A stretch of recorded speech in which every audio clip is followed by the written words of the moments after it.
2002 Oldsmobile Intrigue crankshaft position sensor. This process will be the same or at least similar for similar makes and models, such as the Chevrolet Lumina. As long as it has the 3.5 liter V6, this process will be the same or similar.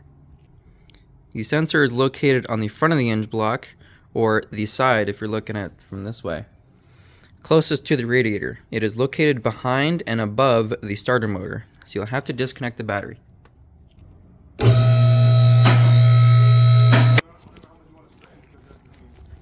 Starter motor is located here and is only held in by 2 bolts. One there, and one over there.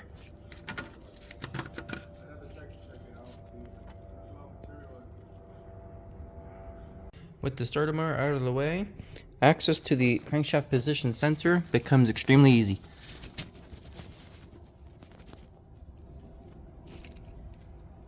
One tool that makes this job easier is the use of a ratcheting wrench. Ratchets are just simply too tall.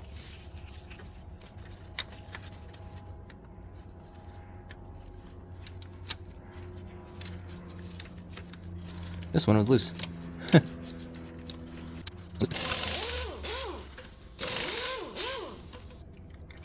That bolt's longer than I remember.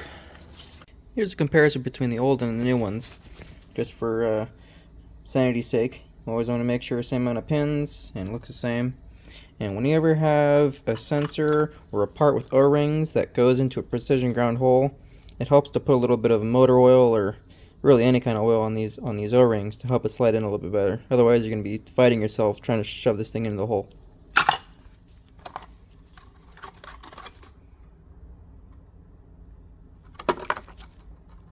Before installing the new sensor, always remember to clean out the hole and the area around it to make sure no contaminants fall inside the engine block.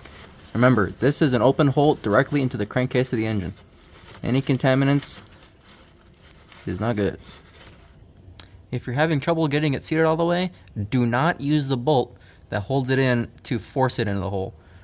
Try your best to make sure it goes in as flat as it can be, as you see here in this picture. If it's not going in right, something is wrong. Look to see if there's a contaminant in the hole or on the part or something similar. You have to make sure it's flat before tightening that bolt, otherwise you will break the sensor. When everything's all together, it's as simple as reversing the process. After it's all said and done, everything's back together, ready to go. Plug the battery back in, fire it up, see if it works.